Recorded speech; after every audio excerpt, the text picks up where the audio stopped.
Hola, buenas tardes. Estamos iniciando nuestra cuarta grabación de nuestra clase, La oración en la vida, de parte del Diplomado de Teología de la Oración. Esta es una muestra de una de las tantas clases que ofrecemos en COEP dentro de nuestros cursos que ofrecemos en línea.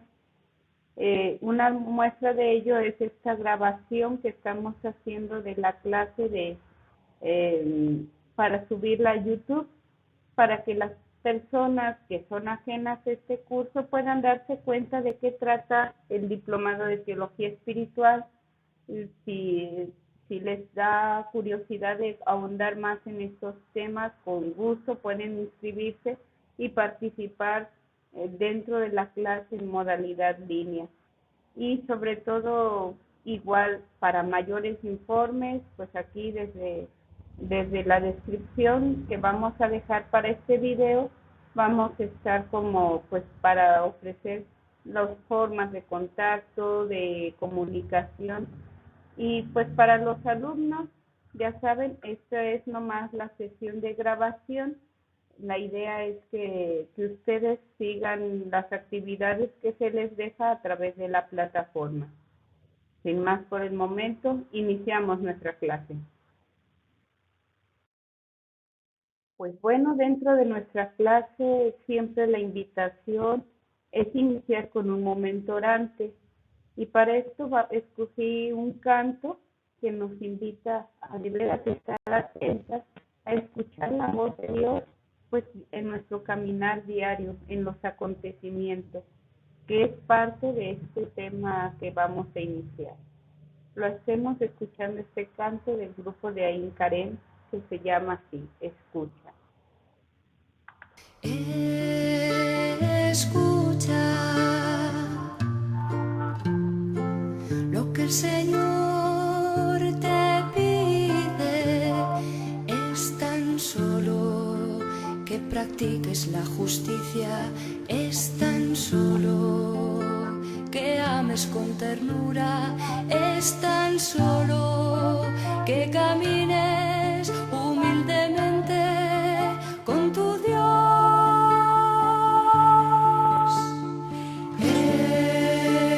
Escucha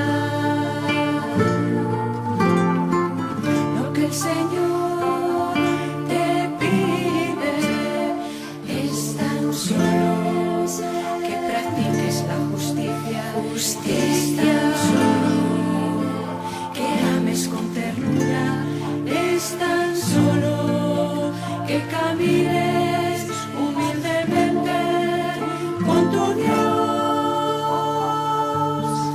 Es tan solo que practiques la justicia, es tan solo que ames con ternura, es tan solo que camines humildemente con tu Dios.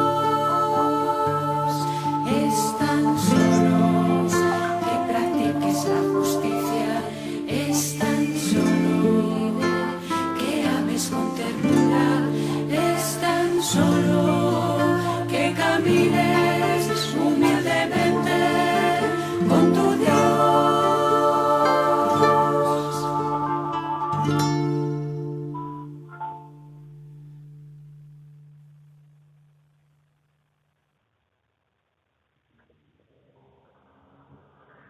Con esta disposición de que a través de esta clase vamos a escuchar, vamos a abrir los ojos para ver a este Dios que camina junto con nosotros, decimos: gloria al Padre, y al Hijo, y al Espíritu Santo, como era en un principio, ahora y siempre, por los siglos de los siglos.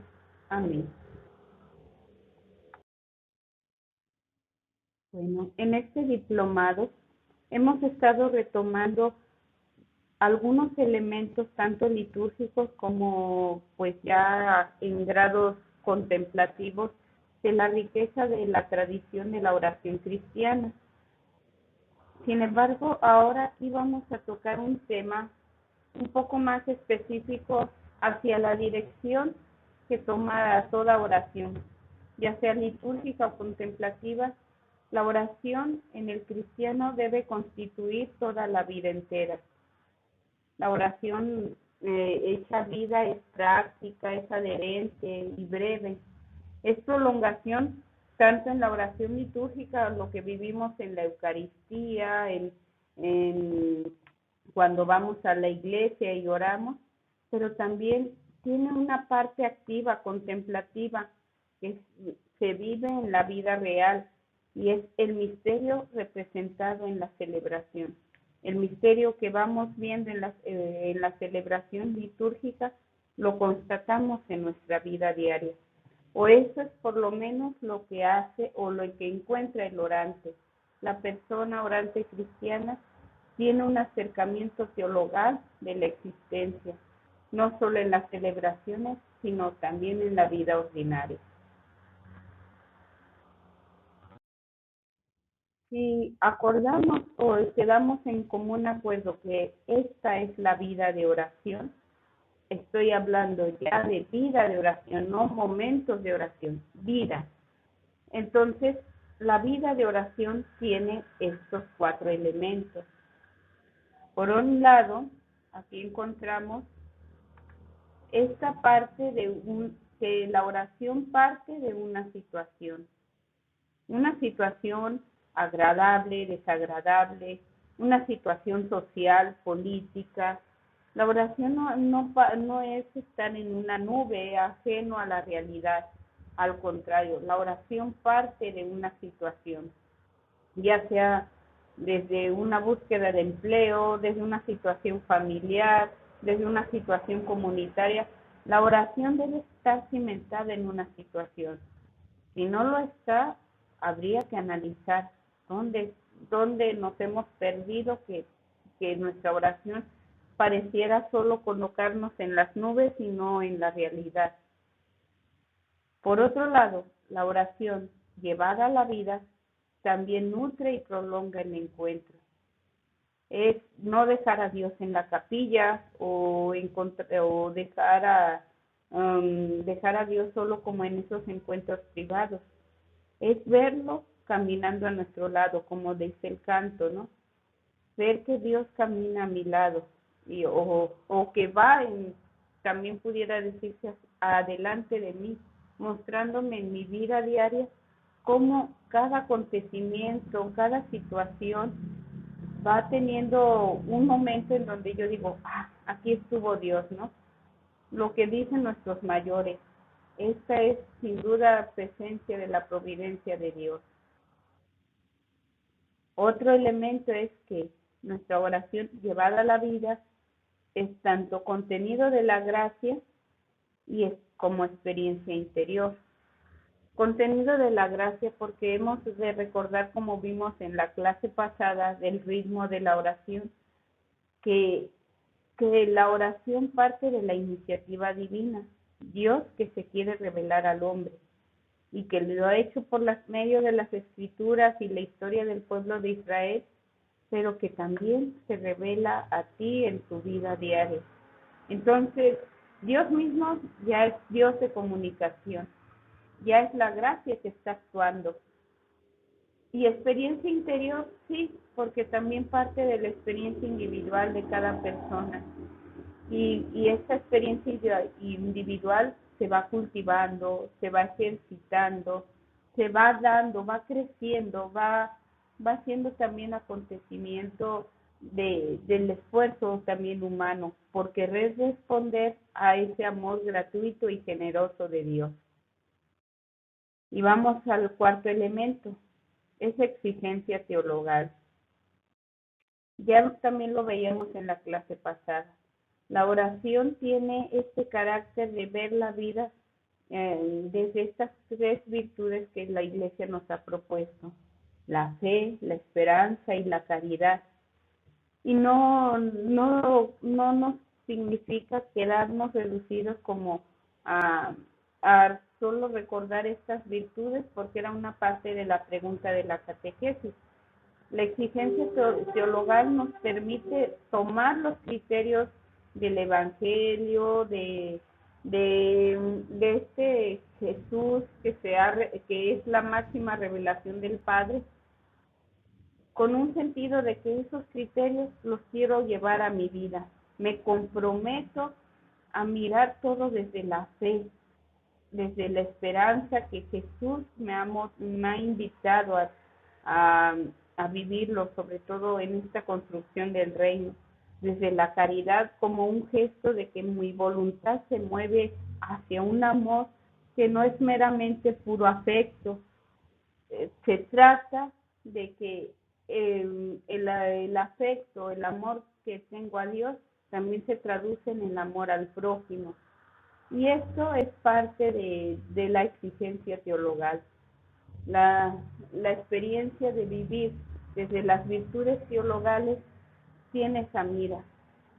Una persona que vive desde la oración se nutre su experiencia y se traduce en obras, ¿no? Lo que diría Santa Teresa de Jesús. Ahora vamos pasando a un elemento más claramente como de ubicar o tipificar los tipos de oración que encontramos. Esto ya es parte de lo que la misma Iglesia en el Catecismo nos enseña y que, bueno, en expresiones de los santos maestros de la vida espiritual, en especial los del Carmelo, nos señalan como tipos de oración y a la vez como etapas. Vamos viendo como, por ejemplo, esta parte de la oración vocal y mental, que son como lo que diría Santa Teresa de Jesús, que son esos dos tipos de modelos que primero nos encontramos en nuestra vida de oración y que fueron los que de algún modo aprendimos desde niños y muchas veces no es que por haberlos aprendido primero los hayamos dejado, al contrario, siguen presentes en nuestras vidas, pero claro que conforme pasa el tiempo y sobre todo conforme a nuestra misma experiencia, van adquiriendo nuevos sentidos. Bueno, vamos especificando. Igual cualquier duda, comentario, sobre todo a los alumnos del diplomado, pueden hacerlo desde el chat, el vínculo que les dejé en la plataforma Moodle de COEP, o bien las personas que puedan estarnos viendo en YouTube pueden hacerlo a través de los comentarios. Bien, primero hablemos de la oración vocal. La oración en el que predomina el uso externo, que quiere decir la recitación o la fórmula. Suele ser, como les decía, el primer paso del orante y también suele ser el más infravalorado, ¿no? Sí, pues las personas que rezan o los rezos como el rosario son como las oraciones básicas en donde uno expresa tal cual y suele ser hasta incluso las oraciones donde dicen repitan conmigo y se va dando como esta secuencia orante pero así como expresada. Sin embargo, como dice Santa Teresa, esta oración tiene un gran sentido en la participación litúrgica y en los rezos devotos. De hecho, aunque podamos decir que somos unas personas muy elevadas en la vida espiritual, no podemos dejar de que nuestras celebraciones eucarísticas o nuestras celebraciones litúrgicas no expresemos con nuestra boca pues esas expresiones de alabanza, esa recitación de los salmos, esa parte también incluso ya unida como a la música, como esta recitación semitonada de los salmos, ¿no? Es una parte muy clave, sobre todo en las celebraciones litúrgicas. Y si bien se puede decir que es el primer paso, no deja de tener su importancia, aunque ya estemos en las altas cumbres de la oración, ¿no? Por otro lado, la oración mental ya supone un predominio de actividad interior. Esto quiere decir como un manejo de tu imaginación y entendimiento. Interviene como como preparación a las demás formas que ya van pasando de la oración vocal a la contemplación. Es decir, que nuestra oración mental ya trata un poquito el recogimiento, el silencio, el concentrar tu mente, tus pensamientos, tus ideas, tus sentimientos, porque no hacia Dios. Y la oración mental no significa carencia de afecto y voluntad.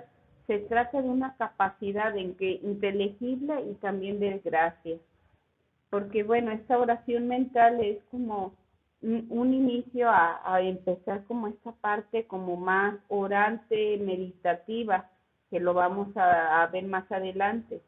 Porque la oración cristiana también tiene estos elementos de meditación, como lo tienen otras religiones orientales, pero la meditación cristiana parte a través, sobre todo, del estudio de la Escritura, y ahorita lo vamos a ver un poquito más detallado.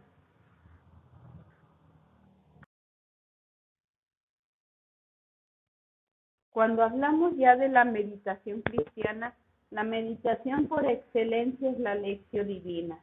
La lección divina es precisamente tal cual ya traducida en el español, es la lección divina desde la oración meditada de la Escritura. Porque bien, la Escritura no solo es libro de estudio, sobre todo cuando lo vemos en la parte de estudio teológico, también es ante todo un libro orante. No es repasar la historia del pueblo de Israel, es repasar, sí, la historia del pueblo, pero también el significado de cómo esa historia también se va viendo reflejada en mi historia personal. Entonces, en la oración mental, que es como este paso previo a la meditación, nos invita a ir viviendo cada paso de una forma en donde la gracia, por un lado, te va empujando. Ya no te conformas nomás con rezar, sino que todavía ahora recojo mis pensamientos, mis sentimientos y los voy captando desde un ejercicio que tiene un orden lógico y que va también teniendo como ese influjo intenso y duradero en donde la palabra de Dios no es simplemente que la escucho y ya no sé de qué trató el Evangelio. La escucho, la medito, la oro y la contemplo, ¿no? Los 4 pasos que son claves en la lección divina. Bueno, vamos retomando que es la meditación cristiana. Es ante todo un influjo intenso y duradero de gran relieve en la práctica y reflexión espiritual. Una manera ordenada, porque tiene el paso 1, 2 y 3, 4, y que es camino de oración mental. En esta se utiliza primero un discurso, una reflexión y un razonamiento. El discurso propiamente es la lectura bíblica. El pasaje, ya sea del Evangelio o del Antiguo Testamento, ahí está. De eso se parte, ¿no? Ya no es propiamente decirle al Señor lo que siento. Parto de lo que el Señor mismo en su palabra me expresa. Y después, al meditar, parto de una reflexión de la fe sobre los misterios salvíficos. Y esto es muy importante a veces como señalar, ¿no? Dentro del conocimiento, del acercamiento, sobre todo desde la palabra, la reflexión de fe tiene que partir a partir de las enseñanzas que nos promueve la Iglesia, a través de una meditación que el magisterio también propicie. La mayoría de nuestras Biblias también viene con una nota de pie de página que nos ayuda como a entender el pasaje, porque entendamos que, y sobre todo esta es la parte como mental, debemos entender el contexto en que está escrito el pasaje, lo que nos quiere decir, poder con nuestra imaginación recrear la escena, los personajes, lo que dicen, y de algún modo, ya teniendo estos elementos, poder reflexionar qué es lo que me dice el Señor a través de esta palabra, ¿no? Ya el tercero es la discurso y reflexión religiosa en comunión de amor. Y esta es ya la parte orante. Sobre esta palabra que he meditado, sobre lo que la enseñanza cristiana me ha dejado, ¿yo qué le respondo al Señor? ¿Yo qué le digo? O sea, es esta parte ya de escucha activa de la palabra. ¿Y yo qué le digo al Señor sobre eso, no? Y la parte interesante es pasar a este momento del contemplar, que es a veces ya callar, es más que nada mostrar una actitud devota, pero incluso todavía más de captar en el silencio aquellas cosas que el Señor también me está invitando, ¿no?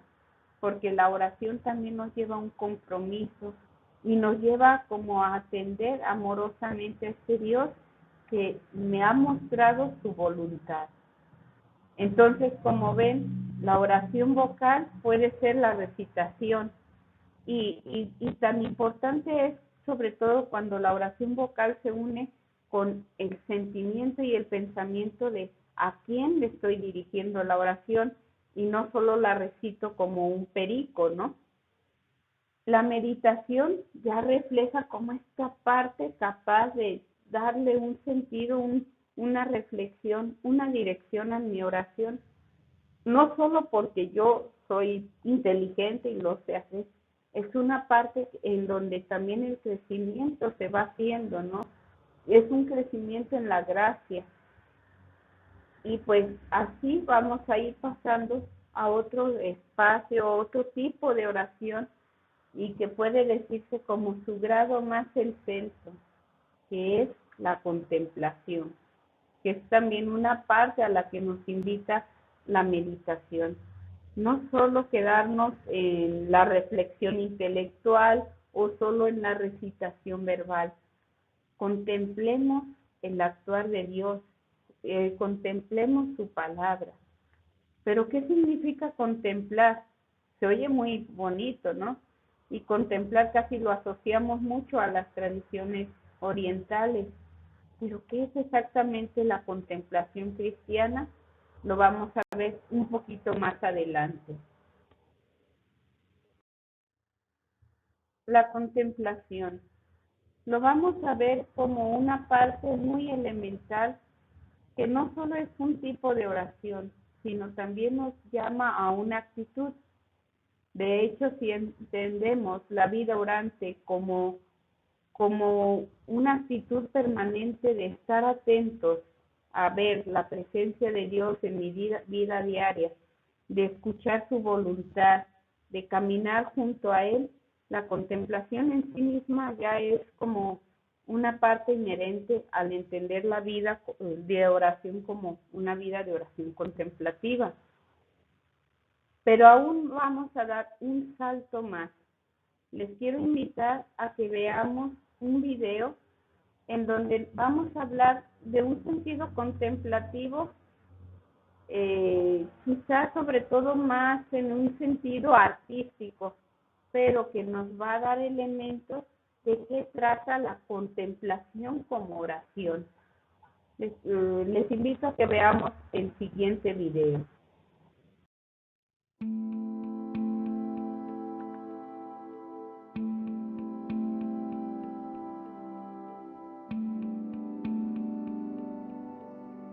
Muchas veces se pone el acento de la sinfonía, como se remarca el clímax final de la Oda a la Alegría como la parte más importante o la parte más emocionante de la sinfonía.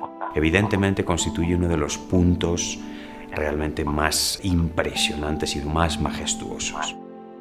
Pero si solamente nos fijamos en ese momento, nos perdemos todo el proceso que conduce precisamente a ese clímax emocional. Y el propio Beethoven la trabajó de esa manera, está planteada así.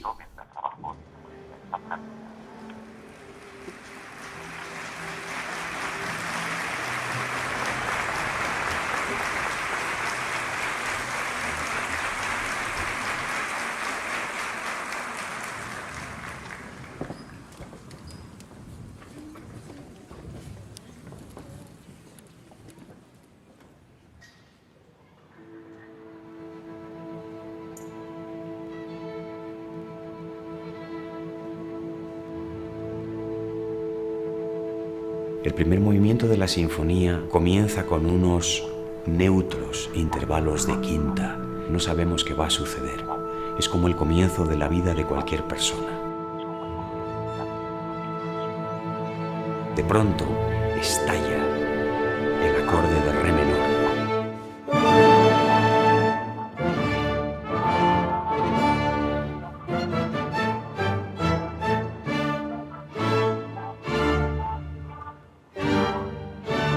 Que viene a significar algo así como la aparición en la vida de cualquier ser humano de el primer contacto con el dolor, con lo trágico, con los zarpazos que inevitablemente da la vida.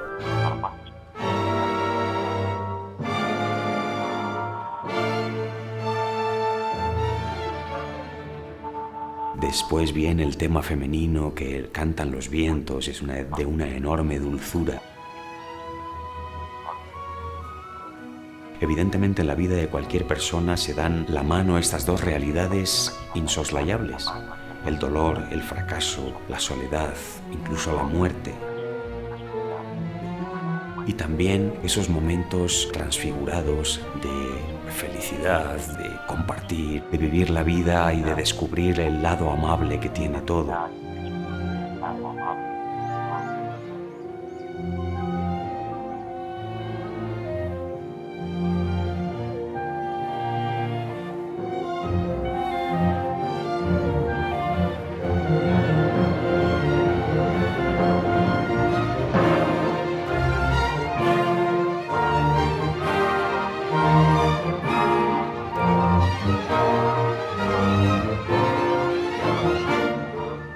Pienso que el primer movimiento habla de estas dos cuestiones. Es la vida de cualquier persona y la experiencia del dolor y del gozo.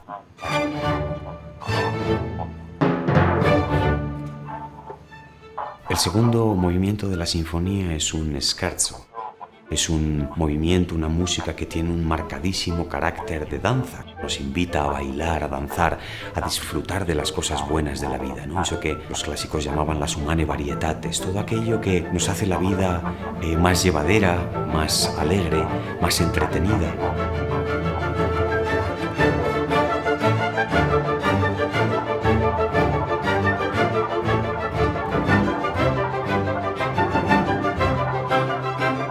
El segundo movimiento habla de todo eso que nos encontramos los hombres y ante lo que tenemos que tomar partido.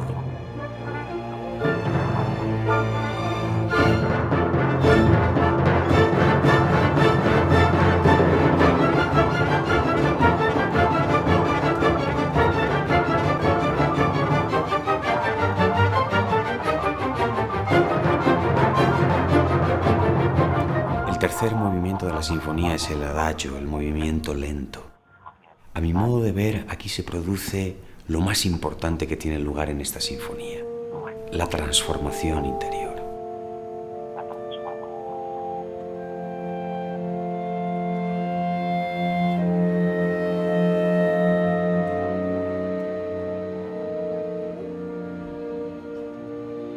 Esta música dilatada, larguísima, absolutamente espiritual, casi no se puede decir nada. Uno solamente puede dejarse penetrar, atravesar por esta música maravillosa que nos pone en contacto con lo más genuinamente personal de nosotros mismos. Una música planteada por Beethoven como una especie de hilo, de arco dramático enorme, larguísimo, que dura todo el movimiento.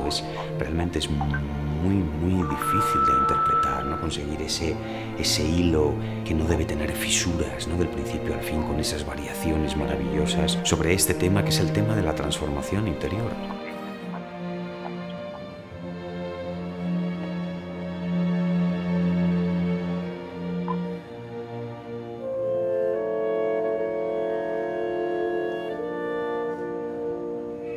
El sujeto se pone delante de sí mismo y se formula las grandes preguntas.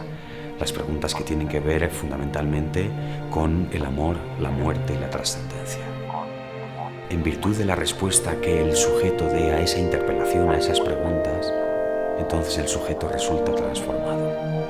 Y entonces está en disposición de ir vaciándose de sí mismo para poco a poco ir fijándose en los demás, abriéndose con generosidad a los demás y en concreto a todos los demás, a esas personas que quizá lo pasan peor que uno mismo.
Solamente cuando uno ha asimilado, ha hecho suyo este tercer movimiento, esta invitación que nos hace Beethoven, y hace que esa invitación resuene dentro de él y lo transforme, está en disposición de poco a poco ir conduciéndose hacia el cuarto movimiento y llegar a cantar esa explosión final, ese maravilloso canto a la libertad, a la apertura al otro, al abrazo al otro, al canto a la alegría, ¿no? A la alegría hija del Elíseo, ese clímax final que nos invita a unirnos unos a otros en un abrazo que no conozca fin.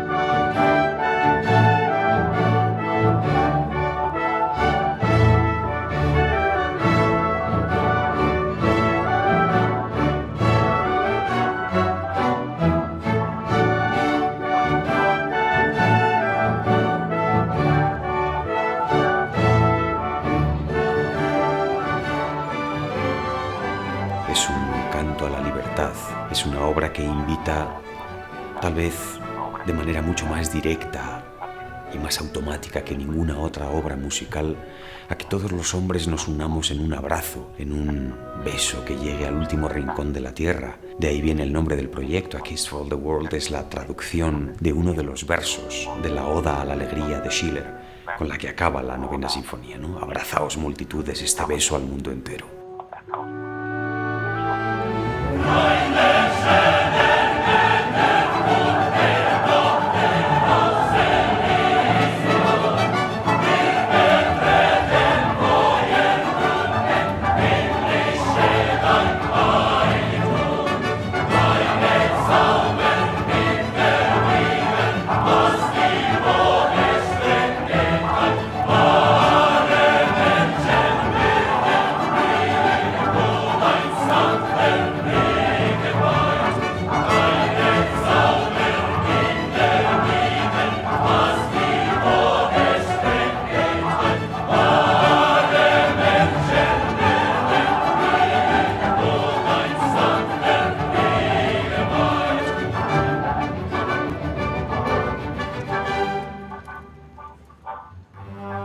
Claro, es impresionante cómo en el último movimiento irrumpe de una manera virginal por primera vez la voz humana, precisamente porque la música es insuficiente para transmitir ese mensaje que él necesita comunicar a esas personas con las que no puede comunicarse verbalmente.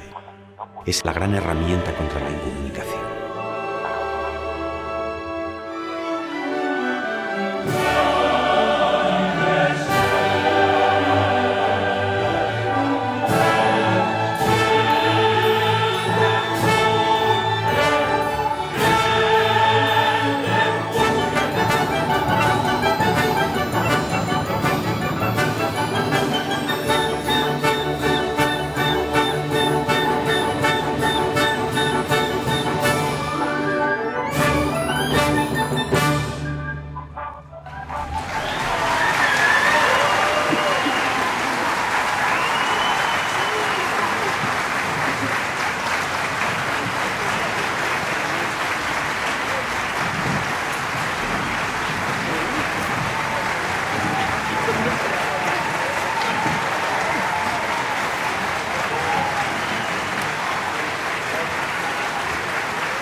¿Qué tal les pareció este video?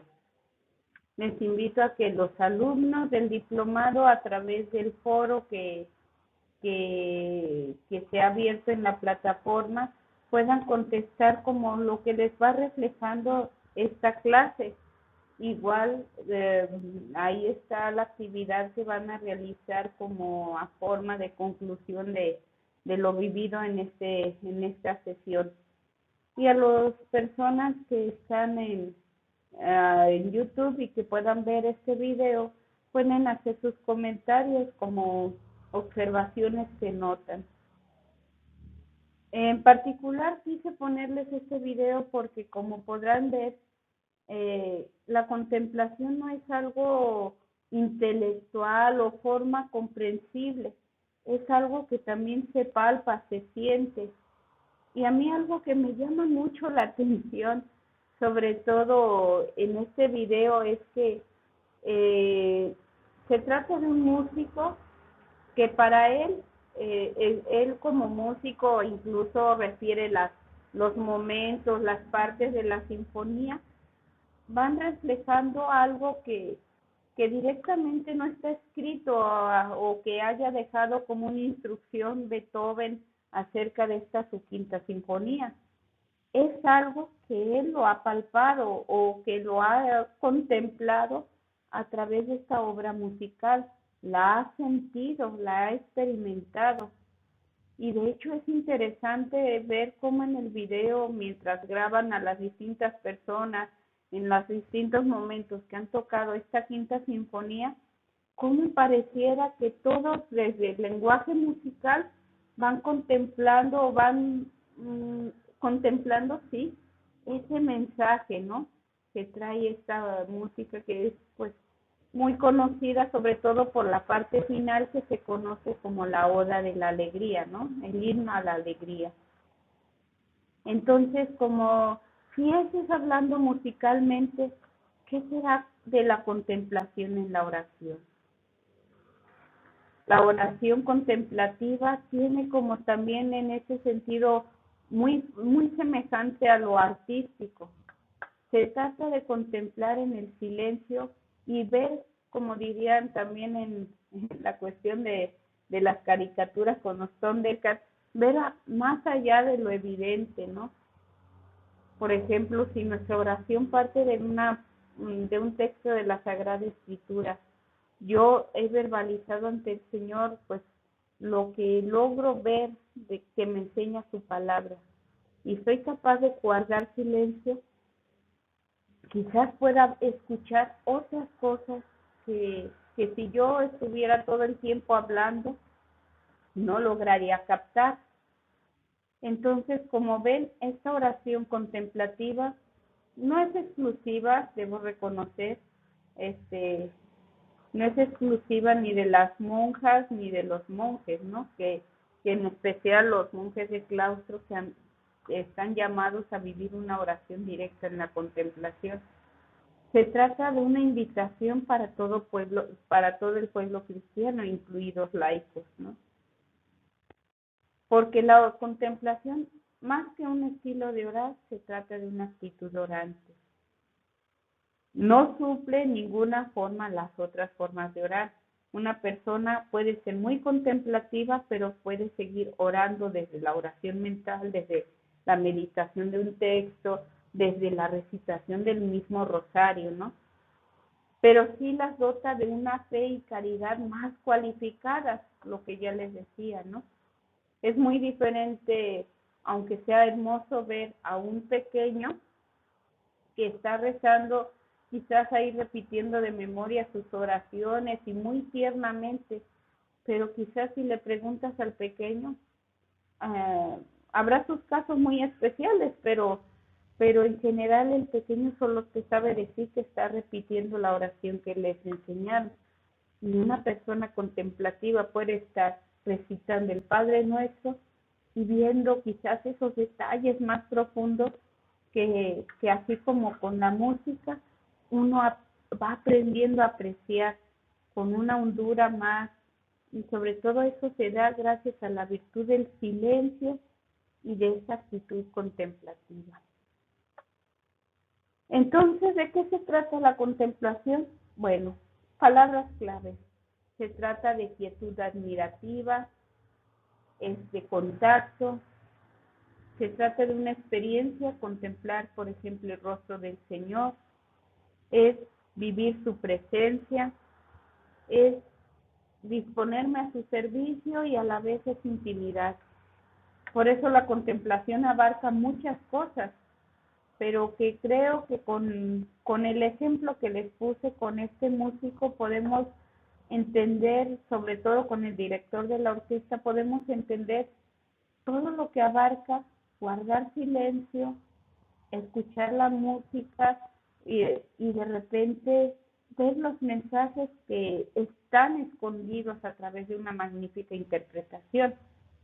Así es también cuando guardamos silencio en la oración y dejamos y nos quedamos contemplando el crucifijo o mirando a Jesús sacramentado o estando en ese momento ante la creación, ante la naturaleza y sin mayor discurso en nuestra mente simplemente nos dedicamos a mirar, podremos ver, quizás contemplar aquello que está ahí, un mensaje, pero sin estar propiamente escrito.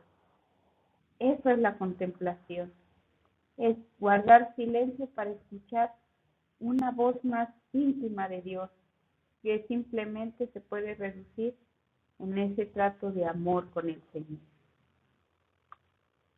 Pues ya como una parte, un plus que nos ofrece sobre todo desde la escuela de espiritualidad carmelita, es que la contemplación se va manejando sobre todo en la obra de Santa Teresa, en su libro de las moradas, nos va diciendo cómo procesualmente el Señor nos va llevando a la contemplación, pasando primero por las 3 primeras moradas, que son las moradas ascéticas, donde se requiere el esfuerzo humano para meternos a la oración, para aprender a guardar silencio, para aprender a recogernos, para controlar nuestra mentecita, que no se vaya para otros lados, para saber reconocer nuestros sentimientos y ponerlos ante el Señor.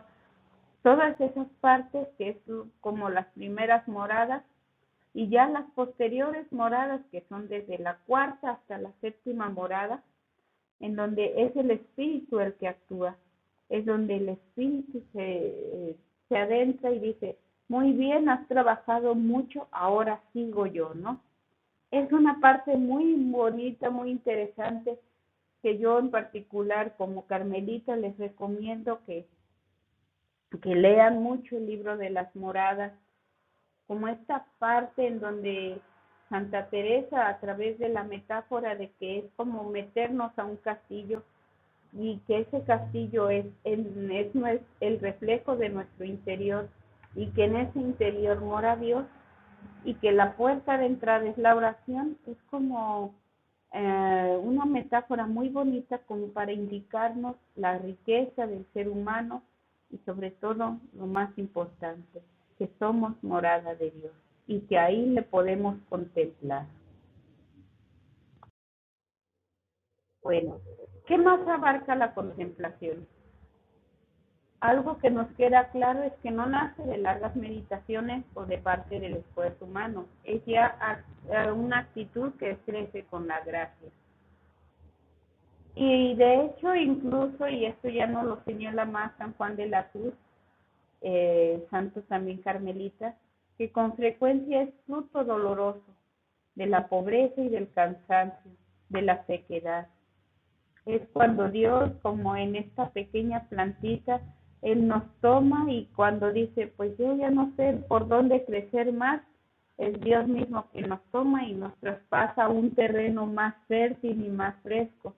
Aunque en un primer momento la plantita extrañe porque no sabe cómo crecer, ¿no? No sabe para dónde dirigirse, pero sabe que Dios es quien le está cuidando, quien le está dando todo lo necesario para que crezca y dé fruto. También se refiere a una actitud de recogimiento o de quietud, expresa la disponibilidad de la persona en dejar que Dios actúe. Y esta actitud de recogimiento lo podemos ver en el mismo Jesús, que sabía darse su tiempo de estar con la gente, de predicar, de sanar a los enfermos, pero también de irse a espacios solitarios para escuchar la voz del Padre y saber qué es lo que le pide, ¿no? Esto de la contemplación lo hablamos más en un nivel místico, que los santos del Carmelo en particular le dicen que se trata de un estilo de atención amorosa. Simplemente habla, Señor, que tu siervo escucha, recuperando un poco esta expresión del libro de Samuel, o también como dicen los Santa Teresa, vuestra soy, para vos nací, ¿qué mandáis hacer de mí? También, como decíamos, una parte fundamental de la oración contemplativa es experimentar la pobreza. Es experimentar pobreza en el sentido de ser humildes frente a Dios, de reconocer como esta parte en donde somos barro, somos pobres, pero no para que el Señor nos castigue, sino simplemente para decirle, Señor, solo tú puedes llenar mi vacío, ¿no? Si me siento rico, obviamente no voy a recurrir al Señor. Simplemente se trata de expresión de fe, de pura presencia, de silencio. Ya como parte de la experiencia de la escuela carmelita, solo me queda sugerirles pues estos dos libros, ¿no? Los libros que santos como Santa Teresa de Jesús y San Juan de la Cruz, ambos doctores de la Iglesia, padres del Carmelo y también maestros de vida espiritual nos proponen, ¿no? Las moradas que les he dicho nos propone como un camino procesual por donde conocer de algún modo seguir creciendo en esta experiencia de Dios hasta llegar a su centro en donde Dios habita. Y otra, la subida del Monte Carmelo, en donde es también otra especie de metáfora donde San Juan de la Cruz nos dice que la oración o la vida de oración, mejor dicho, es esta forma de un crecimiento para subir hasta donde mora Dios, hasta la alta montaña, y es caminar o por uno de estas dos sendas, ¿no?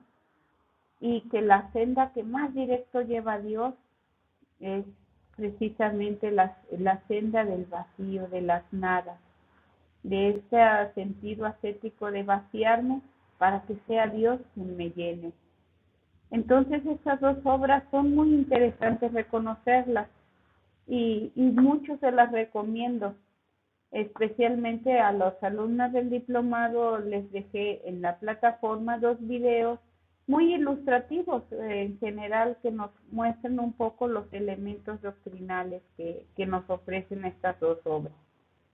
Igual a las personas que les interese pueden escribir a través de los comentarios de YouTube qué les impresiona, si han leído de estas obras, qué les ha dejado también este tema. Y como es usual en este momento de nuestra clase, les propongo una actividad más de poner nuestras manos a la obra, nuestras manos tocando nuevamente nuestro barro. Y esto es como una actividad de recuperación de nuestra clase. No se trata simplemente de escuchar y, ok, la oración de vocal y la oración mental y la contemplación. Muy bien, anotado. Porque eso sería anotarlo para olvidarlo. Se trata de recuperar esta parte de una forma creativa, como suelen hacer los artistas, como suelen hacer los maestros espirituales para explicar su experiencia orante. Aquí la explicación. Vamos a crear un símbolo. Un símbolo, por ejemplo, que Santa Teresa utiliza para explicar la oración, su proceso de oración, es las moradas. Te invito a que tú hagas conciencia de este momento de tu vida de oración y retrates a través de un símbolo cómo te ubicas en este momento. ¿Y qué es lo que quisieras seguir viendo para seguir creciendo en tu vida orante? Se trata de que ustedes piensen en una metáfora de su vida, ¿no? Ya sea un crecimiento, una florecita, una macetita, no sé, lo que ustedes creativamente hagan. Y a los alumnos del diplomado les dejé en la plataforma un documento en donde en un documento de Word agreguen la fotografía de su símbolo y la expliquen en un párrafo. Así de sencillo. Esa es la actividad con que vamos a concluir este día. Y pues yo espero sus comentarios. Estamos aquí a sus órdenes. En la descripción de este video van a encontrar aquellas formas o contactos a quienes les interese conocer más acerca de nuestros cursos en línea. Pues les agradezco su atención. Nos dirigimos en este momento de cierre al Dios que es el que nos motiva a adentrarnos más a nuestro más profundo centro. Decimos: Padre nuestro que estás en el cielo, santificado sea tu nombre. Venga a nosotros tu reino. Hágase tu voluntad en la tierra como en el cielo. Danos hoy nuestro pan de cada día. Perdona nuestras ofensas, como también nosotros perdonamos a los que nos ofenden. No nos dejes caer en la tentación y líbranos del mal. Amén. Y todo sea para mayor gloria de Dios Padre, Hijo y Espíritu Santo. Amén. Pues seguimos en comunicación, estamos en contacto. Saludos a todos y pues hasta luego.